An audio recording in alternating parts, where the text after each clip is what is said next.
జ్యోతిషాస్త్రరీత్యా ద్వాదశ రాశుల్లో 7వ రాశి అయినటువంటి తులారాశి మిత్రులారా, మీరు చిత్తా నక్షత్రం 3, 4 పాదములు, స్వాతి నక్షత్రం 1, 2, 3, 4 పాదములు, విశాఖ నక్షత్రం 1, 2, 3 పాదాలకి జన్మించిన మీరు తులారాశి వారిగా పరిగణించబడుతున్నారు. ఈ నెల మీకు శుభాశుభ ఫలితాలు ఎలా ఉన్నాయి అని అంటే, శుక్రుడు రాహుతో 6వ ఇంట్లో ఉన్నాడు. ఈ నెల సూర్యుడు ఇంకా బుధుడు 4వ ఇంట్లో, 5వ ఇంటికి అధిపతి అయినటువంటి శని, పాలక గ్రహమైనటువంటి శుక్రుడు రాహుతో 6వ ఇంట్లో.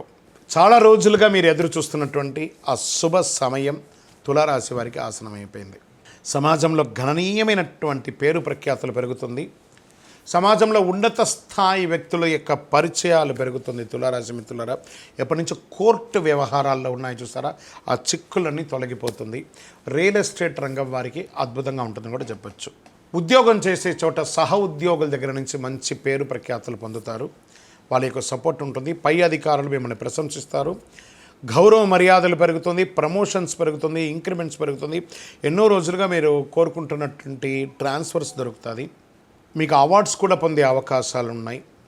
వాణిజ్యపరంగా expansion of your business, industry tours వెళ్ళే అవకాశాలు ఉన్నాయి. మల్టిపుల్గా మీ వ్యాపార సంస్థను పెంచుకునే అవకాశాలు కూడా కనబడుతున్నాయి. డెడ్ స్టాక్స్ అంతా క్లియర్ అవుతున్నాయి. బ్యాంక్ లోన్స్ ద్వారా ఉన్నటువంటి ప్రెషర్స్ తొలగుతాయి. చిట్ ఫండ్స్ వారికి ఈ నెల కొంచెం అద్భుతంగా ఉంటుందని కూడా చెప్పవచ్చు. నెల ప్రారంభంలో చిన్న చిన్న ఖర్చులు ఉన్న మాస ద్వితీయం నుంచి అద్భుతంగా ఉంటుందని చెప్పచ్చు.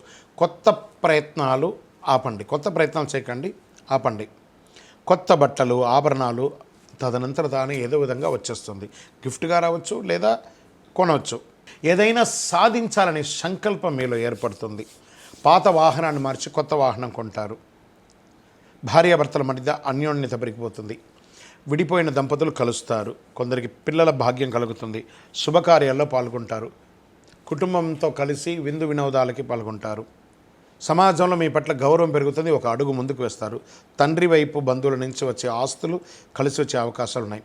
నెల చివరిలో సోదరుల ద్వారా కూడా కాస్త లాభం వచ్చే అవకాశాలు ఉన్నాయి.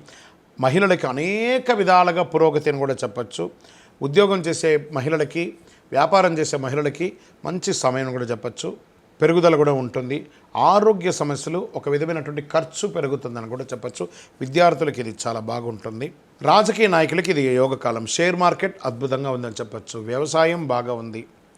మీడియా రంగం వారికి చాలా బాగుంది. ఐటీ రంగం వారికి బాగుంది. రీసెర్చ్ రంగంలో ఉన్న వాళ్ళకి, స్పోర్ట్స్ రంగంలో ఉన్న వాళ్ళకి, సర్వీస్ సెక్టార్లో ఉన్న వాళ్ళకి, పోలీస్ డిపార్ట్మెంట్, డిఫెన్స్, డాక్టర్స్, అటువంటి వీళ్ళందరికీ కూడా చాలా బాగుంటుందని కూడా చెప్పచ్చు. నూతన ఉద్యోగం కోసం ప్రయత్నం చేసే వాళ్ళకి ఇది ఒక యోగం చెప్పచ్చు. ఓవరాల్ తులారాశి వాళ్ళకి ఫిబ్రవరి 2025 అద్భుతం అని కూడా చెప్పచ్చు. శుభదినాలు 1, 3, 9, 12 అని చెప్పచ్చు. అదృష్ట సంఖ్య 3, 7, 9. చంద్రాష్టమం బాగున్నప్పుడు అక్కడ కొంచెం బ్రేక్ ఉండాలి కదా.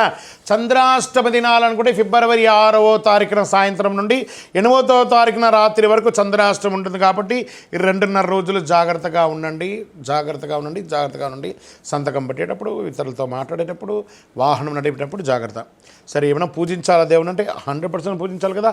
శివుని ప్రార్థన చేయండి. శివరాత్రికి ఈరోజు చక్కగా ప్రదోష సమయంలో అభిషేకం చేయండి. ఆంజనేయ స్వామి వారికి ప్రార్థన చేయండి. ప్రతి సోమవారం శివుని యొక్క దేవాలయానికి వెళ్ళి బిల్వంతో అర్చన చేయండి. 12 ప్రదక్షిణాలు చేయండి. శివస్థుతులను పారాయణం చేయండి. ఆంజనేయ స్వామికి వెన్నతో అలంకారం చేయండి. ఇవన్నీ కూడా ఉంటుంది. దేవి సప్తసతి పారాయణం చేయండి. విజయోస్తు.